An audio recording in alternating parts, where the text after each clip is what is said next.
Hello friends, आज जो topic हम लोग डिस्कस करने जा रहे हैं उसका नाम है चेंज इन डिमांड। अगर आपने अब तक मेरा चैनल सब्सक्राइब नहीं किया है तो मेरा चैनल सब्सक्राइब कर लें और उसके बराबर में लगे हुए बेल आइकन को भी प्रेस कर दें ताकि जब भी मैं कोई नया वीडियो अपलोड करूं तो आपका कोई भी चैप्टर मिस ना हो। चलिए शुरू करते हैं। Change in demand. Change in demand का क्या मतलब है? हमारी क्वांटिटी डिमांडेड में आने वाला बदलाव, चेंज। जितनी भी हम क्वांटिटी डिमांड करते हैं वो हमेशा सेम नहीं रहती, वो टाइम टू टाइम डिफरेंट चीज़ों की वजह से, फैक्टर्स की वजह से, सिचुएशंस की वजह से चेंज होती रहती है। तो वो चेंज क्यों होती है और उस चेंज को हम क्या कहते हैं, इसी को इस हेडिंग में पढ़ा जाता है, that is called as change in demand. Change in demand को हम दो हिस्सों में बांटते हैं, दो तरीकों से पढ़ते हैं। One is the expansion and contraction of demand and the other is called as increase and decrease in demand. जब हमारा डिमांड प्राइस की वजह से चेंज हो रही है तो वो एक्सपेंशन कॉन्ट्रैक्शन, अगर प्राइस के अलावा किसी और फैक्टर की वजह से चेंज हो रही है तो वो कहलाएगा increase and decrease in demand.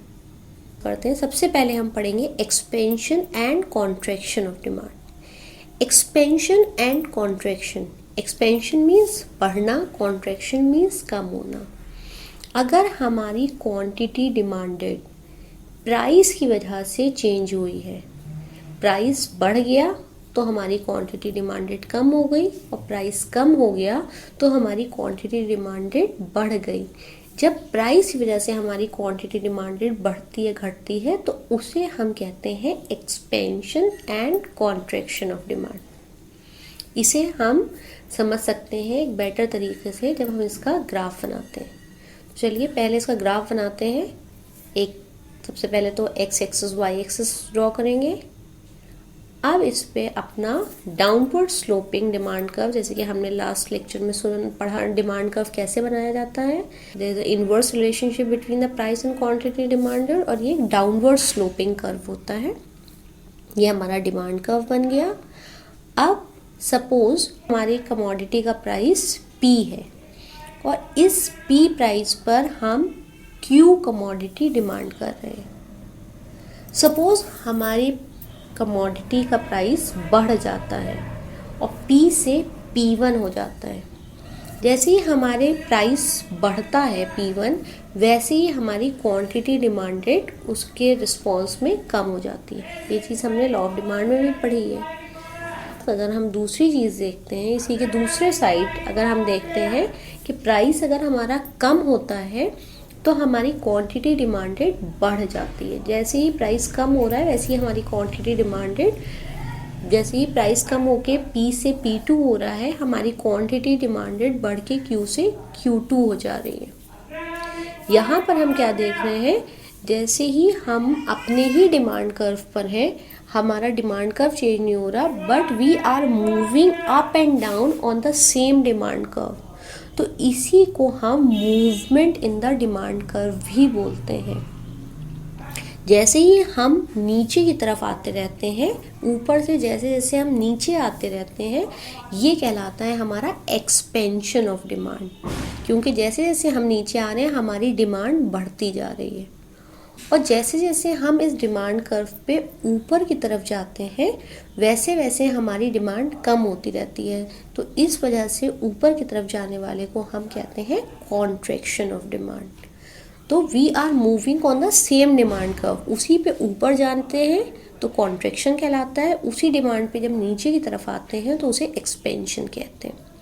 ये होता है हमारा एक्सपेंशन एंड कॉन्ट्रैक्शन। अब हम पढ़ेंगे increase and decrease in demand. Increase and decrease in demand क्या होता है? अगर प्राइस के अलावा किसी भी फैक्टर की वजह से हमारे डिमांड चेंज हो रही है तो वो कहलाता है हमारा increase and decrease in demand. Suppose हमारा टेस्ट चेंज हो जा रहा है, हमारी प्रेफरेंसेस चेंज हो जा रही हैं, हमारी इनकम चेंज हो जा रही है, एक्सेट्रा। कोई भी ऐसा रीज़न है जिसकी वजह से हमारी डिमांड चेंज हो जा रही है तो उसे हम increase and decrease in demand कहते हैं।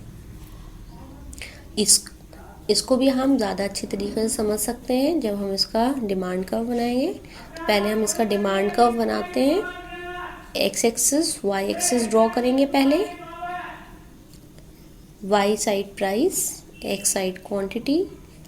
अब हमारा एक ओरिजिनल डिमांड कर्व है, that is a downward sloping demand curve D D. ये शो कर रहा है कि हमारी डिमांड इतनी थी। अब सपोज़ हमारी पूरी इनकम बढ़ जाती है। इनकम बढ़ने से क्या होगा, हमारा पूरा का पूरा डिमांड कर्व राइटवर्ड शिफ्ट हो जाएगा। यहाँ पर क्या हो रहा है, we are seeing the shift in the demand curve. तो इसे हम शिफ्ट कहते हैं, shift in the demand curve. हमारा पूरा का पूरा डिमांड कर्व राइटवर्ड शिफ्ट हो गया। तो राइटवर्ड जब हमारा डिमांड कर्व शिफ्ट होता है तो इसे हम कहते हैं इंक्रीज इन डिमांड। और सपोज हमारी इनकम कम हो जाती है, तो इनकम कम होने से क्या होगा कि हमारा पूरा का पूरा डिमांड कर्व लेफ्टवर्ड शिफ्ट हो जाएगा। तो ये जो लेफ्टवर्ड शिफ्ट हो रहा है, this is called as decrease in demand. तो increase and decrease in demand में क्या होता है कि हमारा पूरा का पूरा डिमांड कर्व अपनी जगह से चेंज हो जाता है, दैट मीन्स शिफ्ट हो जाता है। इसी वजह से इंक्रीज एंड डिक्रीज को शिफ्ट इन डिमांड कर्व कहते हैं। यही फ़र्क है एक्सपेंशन और कॉन्ट्रैक्शन और इंक्रीज एंड डिक्रीज में। एक्सपेंशन एंड कॉन्ट्रैक्शन में हम सेम डिमांड कर्व पर रहते हैं, सिर्फ उसी डिमांड कर्व पे ऊपर नीचे मूव करते रहते हैं। इंक्रीज एंड डिक्रीज में हमारा क्या होता है, पूरा demand curve leftward and rightward shift हो जाता है।